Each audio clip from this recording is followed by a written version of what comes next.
What's going on, guys? Deathbud Trap here again, and today I'm starting a new little series on the channel of reviewing the Transformers I've collected over time. And the first one I'm going to start with in my the videos will be one of my newest Transformers, Kingdom Galvatron. He's a pretty big figure. He's a leader class, and he comes with a few accessories. And one of them is the Matrix of Leadership on chain, which you can actually put on him as well as his other accessories. And it had a little tab for the gun mode that's stored right there.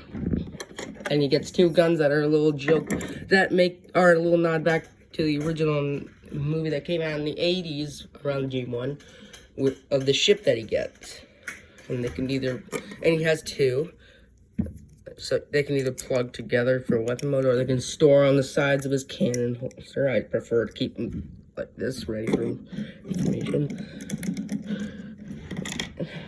It's a pretty heavy figure, and they are planning on making another version of him in the Transformers Generations toy line, based on his original toy color.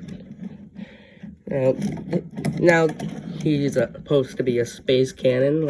Now this comes off as well as the big barrel to become his shoulder cannon in robot mode, which I'm going to show you how to transform them. First, you put these down and you collapse them. Then you start untabbing this part from the back,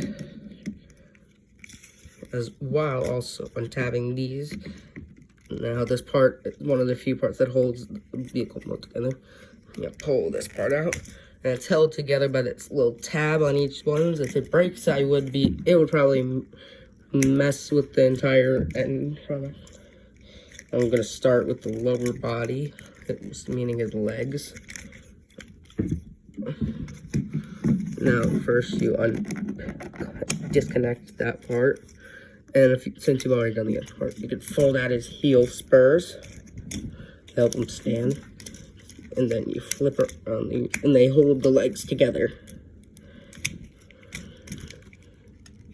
And they hold together very well. Now you have the legs. And that's it. Now, onto the upper body. This part here will just hinge up and around. Wow. You also have you can either use something to leverage in between. I just use my nails. And this part comes up, allowing you to pull Galvatron's head out. And at the same time, you gotta hinge it up, just enough for you to push this part inward and collapse, and push the back part in. And it'll connect right here via tabs.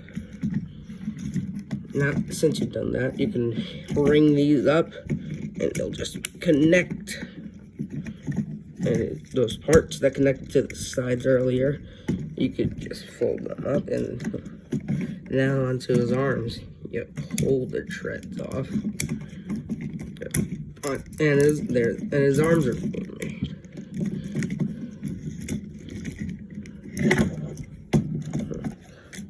Sometimes it's hard to get him to stand. He's a pretty good figure. That's his robot mode. And to make it entirely so accurate, they added his cannon, which tabs into either lower here, but it's supposed to tab here mainly. You can tab the same way on the other arms. I prefer to keep it accurate to the show by doing this. Here we have Galvatron in his robot mode. And people sometimes complain about how his shoulders are too low. You can easily fix this by rotating them around and doing this, and it does make a difference. But I don't mind it, and I'm not paying for an upgrade kit. I'll just like 3D printed bits. Now you put the Matrix on him. It doesn't peg into his neck this time though, but it does hold well. His guns can be held, which they also can store on his back on these little pegs. It's a pretty good figure. I'd count it a 10 out of 10 on the design, but they did have the battle damage they painted in, which can be easily fixed if you. And to do it, I watched Bolt Matrix's video review. Now I would actually recommend this figure to people because it's very interesting. It's very big, and it seems like in the big, and I don't worry about it breaking because of how big and because of how tough my figure is. Although it's not going to be not every copy is going to have the same. Like sometimes it does have issues standing, but but it still stands. And it works with another part, and it's very accurate to the show that he originated from. He does make a feature in the show that this toy came from. Now, eventually, I'm gonna put a link on the other ones. I even currently have a couple with me right now, but I'm not gonna. But they're for size comparisons. We have his most loyal warrior, Cyclonus.